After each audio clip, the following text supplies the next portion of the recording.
Donc bonjour à tous, nous allons commencer cette présentation de Rike pour les marketeurs ou comment l'automatisation dans Rike peut vous permettre de gagner plus de temps et vous permettre d'être plus productif.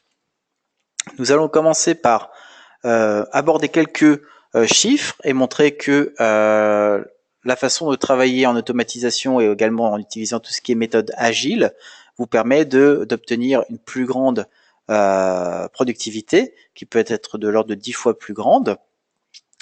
Également, nous avons la possibilité d'automatiser dans Rike, ce qui va vous permettre de pouvoir réduire le nombre de tâches à gérer, de réduire le nombre d'erreurs et d'incohérences, de pouvoir bénéficier de circuits de validation plus rapides, de rationaliser les processus de travail et d'obtenir de meilleurs résultats au sens large, étant donné que vous allez passer votre temps à effectuer le corps de votre travail et non plus de devoir régler tout ce qui est administratif ou toutes les actions un peu manuelles à côté.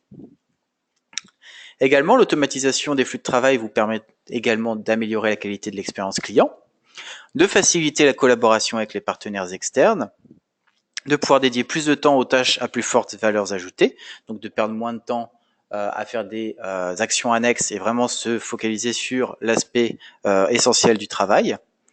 Et également, c'est pourquoi, 75% des décideurs interviewés affirment qu'ils intégreront l'intelligence artificielle pour l'automatisation de leurs actions quotidiennes. Rike va dans ce sens-là, étant donné que nous avons la possibilité de pouvoir utiliser beaucoup d'automatisation dans différents domaines de l'organisation du travail, que ce soit l'organisation des statuts du travail, l'organisation de la demande de travail. Tout ceci peut se faire de façon automatique et nous allons voir directement dans la présentation qui va suivre. Alors, notre agenda pour aujourd'hui. Déjà, dans un premier temps, on va faire un petit état des lieux des différentes fonctionnalités de base de Rike très succinctement et également l'organisation de Rike faite de tâches, de projets et de dossiers. Ensuite, nous rentrerons vraiment dans le vif du sujet pour tout ce qui est automatisation pour les marketeurs. Donc, ça passera par les formulaires de demande, les modèles de projet, également tout ce qui est statut personnalisé et l'automatisation qui en découle. Et enfin, tout ce qui est processus des révisions, approbation de documents graphiques, donc la possibilité de pouvoir uploader des documents sur votre tâche, sur une tâche en particulier, et faire en sorte de pouvoir commencer tout un circuit de révision et permettre de pouvoir mettre des commentaires sur l'image et ainsi de suite. Nous verrons ça dans quelques minutes. Et enfin, pour pouvoir avoir une vue plus globale de la bonne marge des projets, vous avez la possibilité de pouvoir créer des rapports qui vont automatiquement s'actualiser. Également, vous pouvez aussi créer, et ça rentre dans les rapports, des tableaux de bord qui vous permettent de pouvoir voir un peu les différents aspects d'un projet selon des critères que vous aurez préalablement choisis. Donc voilà pour cette présentation. Maintenant, on va la quitter et faire un tour sur l'espace de travail Rike, qui est ici. Et on va commencer tout d'abord par le petit état des lieux, voir un peu quelles sont les différentes petites vues. Ensuite, on verra dans son ensemble le processus de travail dans Rike, que ça aille en commençant des formulaires de demande et en finissant par tout ce qui est rapport. Donc déjà, commençons par le commencement. Donc toute cette petite vue en haut vous permet d'avoir une automatisation de votre travail perso en soi, puisque dans la boîte de réception, vous allez recevoir toutes les notifications relatives aux tâches pour lesquelles vous êtes impliqué, que ce soit vous soyez assigné ou que vous soyez partagé sur ces tâches. L'espace Mon Travail vous permet d'avoir toutes les tâches pour lesquelles vous êtes assigné et de pouvoir les organiser de la meilleure façon possible. Donc vous avez 3 catégories, en 30 aujourd'hui et plus tard. Par exemple, dans plus tard, si Internal Review, je veux le faire aujourd'hui, je peux envoyer aujourd'hui. Et la date ne va pas changer, c'est vraiment pour pouvoir organiser son travail personnel. Également, j'y reviendrai plus tard, mais nous avons également les tableaux de bord dans cette vue. Et nous avons également les rapports que nous aborderons à la fin, avec les tableaux de bord. Et enfin, nous avons le flux. Le flux est en fait comme un flux Facebook ou LinkedIn que vous avez sur vos comptes. Et ça vous donne toutes les informations relatives aux différentes tâches du compte pour lesquelles vous êtes appliqué. Donc voilà, vous avez les différents changements de statut, si ça a été réassigné, si les dates ont été changées, vous avez toutes les informations là-dessus. Donc voilà pour ces vues globales. Mais également, on a ces petites vues spécifiques qui vous permettent d'organiser votre travail comme bon vous semble. Donc on a la vue liste qui vous permet d'avoir la totalité des tâches à effectuer en la vue liste. Alors qu'est-ce qu'une tâche? Une tâche en fait c'est une action qui va être nécessaire, une étape qui va être nécessaire pour remplir à bien, pour pouvoir réaliser votre projet. Les projets sont le regroupement des tâches. Et comme leur nom l'indique, c'est vraiment le projet propre avec une date de début, une date de fin et un chargé de projet. Et enfin, les dossiers, ce sont des catégories qui vous permettent d'organiser votre travail selon les différentes catégories que vous pourriez avoir dans votre organisation propre au niveau de votre entreprise. Donc si vous avez une organisation plus en département, vous pouvez avoir différents dossiers qui correspondent au département avec les différents projets pour chaque département. Ou si vous fonctionnez par client, vous pouvez avoir différents dossiers qui correspondent aux différents clients et ensuite différents projets ou différents sous-dossiers qui correspondent aux différents types de travail que vous allez effectuer pour ces clients. Donc ici, j'ai une démo structure qui vous montre un peu par client et par département. Donc voilà, par client, j'ai mes sous-dossiers qui correspondent à mes différents clients et à l'intérieur, j'ai les différents types de travail et que je dois effectuer, les différents types de projets effectués pour mes différents types de clients. Donc là, Barclays, Digital et une campagne AdWords. Ou on peut fonctionner par département. Pardon. Donc, par département, par exemple, on a le département marketing, et à l'intérieur, on va avoir les différents types de travaux, différents types de projets, nature de projets, que je vais avoir pour le marketing. Par rapport créatif, et à l'intérieur, j'ai tous mes projets qui correspondent au créatif pour le marketing. Donc voilà pour le petit refresher très rapide sur l'organisation de Wrike. Pour ces vues, donc, on a la vue liste, on a la vue tableau agile qui vous permet d'organiser selon les différents statuts. Hop, on va récupérer. Voilà. Donc les différents statuts. Quand je veux changer d'un statut, je peux les organiser de façon agile en les prenant et en les faisant glisser d'une colonne à une autre. Également, on a la vue tableau qui vous permet d'organiser votre travail et puis d'avoir une vue plus Excel, plus tableur. Nous avons la vue Gantt qui correspond à la vue calendrier chez Wrike, qui vous permet de voir et d'avoir le Gantt et d'avoir le calendrier des différentes actions à effectuer. Nous avons le flux, mais là c'est un flux plus particulier qui correspond au dossier ou au projet choisi sur la gauche dans votre arborescence. On a la vue charge de travail qui vous permet d'organiser votre travail, d'organiser les différentes tâches et l'allocation d'efforts par collaborateur. Et on peut les bouger d'une personne à une autre selon les disponibilités de chacun. Et enfin, on a la petite vue analyse sur laquelle je vais revenir un peu plus tard, qui fait aussi partie de tout le côté reporting de Wrike. Donc voilà pour ces vues spécifiques, ces vues globales et un peu l'organisation de Wrike.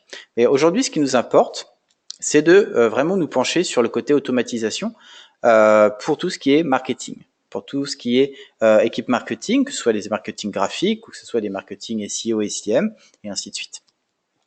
Donc, comment faire, de quelle façon dans Wrike, faire en sorte de pouvoir faire remonter les différentes demandes, que ce soit des demandes internes de département, pour des travaux par exemple graphiques, pour une nouvelle plaquette ou une nouvelle campagne, et également comment faire en sorte de pouvoir faire la même chose avec des clients externes, donc des clients directement qui vont vous demander un travail particulier pour eux. Donc dans Wrike, ça passe par les formulaires de demande.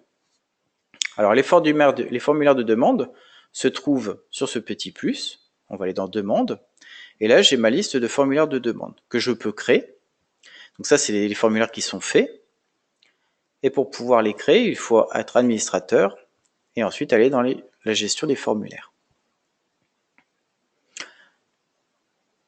Une fois que vous êtes dans la gestion des formulaires, vous voyez votre liste, et vous avez l'accès. L'accès est important. Vous avez un accès externe ou un accès interne. L'interne, ce ne seront que les utilisateurs de Wrike qui pourront avoir accès à ce formulaire. Externe, vous avez la possibilité d'avoir un lien externe que vous pourrez envoyer à vos clients. Et les clients pourront donner toutes les informations nécessaires pour commencer un travail. Donc, à quoi ça correspond dans les faits? Donc, si je prends ma demande de nouvelle plaquette, j'ai mon titre, j'ai les questions qui me semblent nécessaires, qui me sont nécessaires pour pouvoir commencer une demande, pour pouvoir commencer un projet. Donc voilà, je mets toutes les questions dont j'ai besoin des réponses pour pouvoir commencer un projet. Après, ça diffère selon les différents besoins et les différents fonctionnements de chaque département. Mais ce qui nous intéresse, nous, de notre côté, aujourd'hui dans l'automatisation, c'est cette partie à droite qui comprend en fait tous les paramétrages de ce formulaire nouvelle demande plaquette. Alors déjà, j'ai choisi de le rendre public. Donc d'un coup, ça va me donner un lien, et je vais vous montrer à quoi ça ressemble dans les faits. Un lien que je peux envoyer à mes clients ou que je peux mettre directement sur mon site internet, et ça va ressembler à ça. Donc ça, c'est le formulaire externe. Les petits astérix montrent le fait que les questions sont obligatoires. Ça, vous pouvez le faire dans votre formulaire quand vous le paramétrez. Et le client potentiel devra remplir toutes les questions nécessaires. Et une fois que les questions seront remplies, ça créera automatiquement un nouveau projet dans Wrike. Mais pas n'importe quel projet.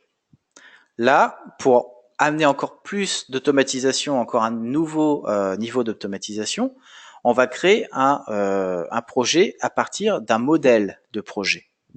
Mon modèle de projet qui s'appelle template nouvelle plaquette et qui va aller se placer dans le dossier nouvelle demande et qui va être assigné directement.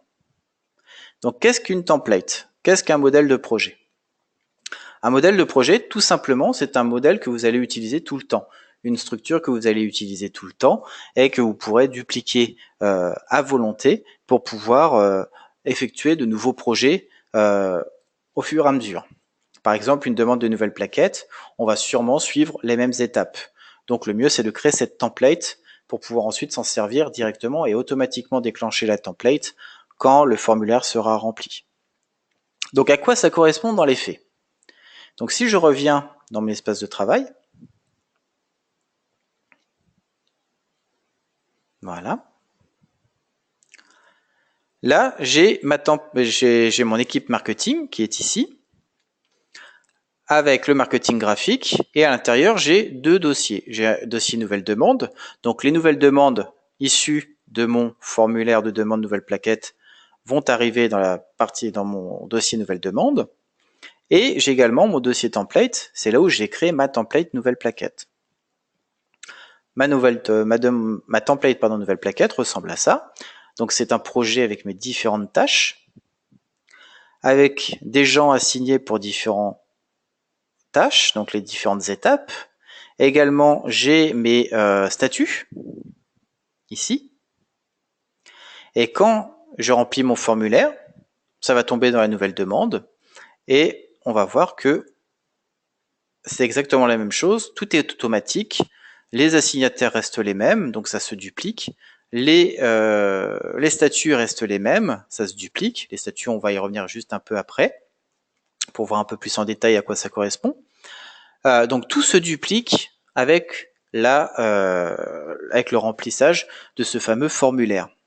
Donc si vous avez un client qui fait une demande de nouvelle plaquette, si vous avez bien paramétré votre formulaire de demande pour pouvoir déclencher un nouveau projet modèle une fois que le formulaire sera rempli, bah vous aurez ce nouveau projet qui a son numéro de série et le nom qui correspond à la template. Donc j'ai plus besoin de tout reparamétrer, tout est déjà ici. Si je vais vérifier par exemple mon calendrier, on va se rendre compte que les dates sont juste décalées par rapport à la date de complétion du formulaire. Donc les dates vont juste suivre la durée des tâches et la suite logique temporelle des tâches va être la même, sauf que le début du projet, de fait, va être le moment où le formulaire va être rempli. Et donc, une fois que c'est fait, une fois que c'est dupliqué, il n'y a plus rien à faire, il y a juste besoin de commencer à travailler sur le projet. Donc, quand on est sur ce Gantt, on voit également que les différentes tâches ont différentes couleurs. Donc ça, ces différentes couleurs correspondent à des statuts. Ce qui est intéressant dans Wrike, c'est que on peut faire en sorte de personnaliser ces statuts et de pouvoir ajouter un petit peu d'automatisation pour pouvoir gagner du temps. Si vous avez par exemple un processus qui est assez figé, où chaque personne sait ce qu'elle doit faire et a un champ de compétences particulier. Par exemple, Johanna est en charge de tout ce qui est étudier la concurrence dans mon exemple. On sait qu'elle est vraiment une experte dans le fait de pouvoir faire des audits de concurrence. Donc je sais que ça va être tout le temps elle pour la phase 2, et ainsi de suite. Le plan de rédaction du plan de marketing, du plan de la plaquette, ce sera moi-même, parce que j'ai des connaissances là-dessus. Donc si on a vraiment un processus qui est assez organisé comme cela, eh ben on peut faire en sorte d'organiser aussi son statut, ses différents statuts et son flux de travail. Donc le flux de travail personnalisé va se trouver dans votre gestion du compte en tant qu'administrateur. Donc ici, vous avez le flux de travail. Et là, vous avez les différents flux de travail qui sont déjà créés. Et vous pouvez créer le vôtre directement. Ce qui est intéressant aussi, c'est qu'avec ce flux de travail, si je prends par exemple celui-là, je peux assigner les statuts. Donc c'est ce que je vous parlais d'un niveau supérieur d'automatisation. Donc par exemple, si la phase 1, c'est Anne, je peux l'assigner à Anne. Par contre, quand ça va passer en phase 2, je sais que la phase 2, ça sera plus pour Bob. Donc une fois que Anne va changer le statut en 2, Bob sera automatiquement assigné et il va recevoir une notification dans sa boîte de réception. Donc voilà pour les assignations automatiques selon les statuts. Ça peut être très intéressant si, comme je disais auparavant, vous avez un processus qui est un peu banalisé et un peu figé. Également, ce qui est intéressant, et ça c'est une option qui se trouve dans le lab, c'est la possibilité de créer un rapport qui va vous dire à quel endroit du projet, à quel statut du projet ça bloque. Donc là où ça va passer, on va passer le plus de temps. Donc ça aussi, ça vous permet d'avoir une vision supplémentaire de la bonne marche des projets. Ça, c'est une petite parenthèse par rapport à notre sujet d'aujourd'hui. Donc voilà pour les statuts. Ce qui est intéressant également, quitter cette page. Ce qui est intéressant également, une fois qu'on a bien tout mis en place, c'est de pouvoir monitorer la bonne marche des projets. Donc pour ce faire, il y a différents moyens de pouvoir avoir différentes lignes de grille de lecture et je vais les aborder les unes après les autres. On va commencer par le plus micro, qui va être la vue analyse, qui va vous donner ces petits widgets automatiques avec des différentes statistiques, différents types de statistiques qui correspondent en fait à différents aspects du projet. Tout va se mettre automatiquement à jour. Vous n'avez pas besoin de faire quelconque changement. La seule chose que vous pouvez faire et qui peut être intéressant, et ça me permet de faire une transition, c'est que vous pouvez les rajouter directement sur vos tableaux de bord. Donc qu'est-ce qu'un tableau de bord? Le tableau de bord se trouve en haut de l'écran, en haut de l'interface, et les tableaux de bord vous permettent, comme vous pouvez le voir là dans mon tableau de bord Project, d'avoir différents petits widgets qui correspondent en fait à différents types de critères que j'ai envie de mettre en avant et sur lesquels j'ai envie de garder un œil actif. Donc par exemple là mes tâches en retard, et j'ai aussi besoin de voir mon chart de performance qui se trouve dans la vue analyse, et j'ai la possibilité de pouvoir le rajouter. Tout ça va s'actualiser en temps réel, donc tout est automatisé. La seule chose que vous avez à faire, c'est de choisir les critères que vous voulez utiliser pour créer vos widgets. Et une fois que c'est fait, vous avez juste besoin d'aller sur votre vue tableau de bord pour pouvoir avoir une vue actualisée des différents critères qui vous semblent importants. Enfin, on a la vue rapport qui est ici et qui vous permet de créer des rapports selon des critères aussi importants. Alors, les rapports sont plus dans une vision, pas au jour le jour, mais plus hebdomadaire. Et également dans un souci de reporting auprès de la hiérarchie, plus pour avoir vraiment une analyse plus macro de la bonne marche des différents projets d'un compte. Pour finir, nous allons revenir sur notre template et aborder une petite, une super petite fonctionnalité qui est super utile pour tout ce qui est marketing et encore plus marketing graphique, la possibilité de pouvoir effectuer tout ce qui est révision et approbation de documents visuels directement sur une tâche. Donc par exemple, là dans ma template, j'ai le choix visuel. Et dans ma template choix visuel, j'ai un document qui est ici, que je vais ouvrir, qui a été rajouté à cette tâche. Allez. Ça prend toujours un tout petit peu de temps. Donc une fois que voilà, donc notre document est ici, on doit le réviser, on doit vérifier que tout est bon. Mais par contre, si on a l'impression que quelque chose ne va pas, on peut toujours faire en sorte de pouvoir le faire remonter. Donc là, j'ai différentes petites options en bas. Donc par exemple, je vais prendre le petit cadre et je vais prendre le logo. Hop, ça va m'ouvrir une petite case commentaire et je vais mentionner par exemple Bill qui est en charge et lui dire peux-tu rendre le logo plus visible. Voilà, je l'envoie. Bill va recevoir dans sa boîte de notification cette petite notification qui va lui permettre de retrouver le document, de voir ce qui doit être changé et de le changer. Une fois que c'est fait, et une fois qu'on est content de tout, on peut également rajouter des réviseurs. Donc les réviseurs, ce sont les personnes qui seront en charge de pouvoir donner leur go, leur feu vert pour pouvoir faire en sorte de faire passer la révision au document. Si ces personnes-là ne donnent pas leur approbation, le document reste coincé.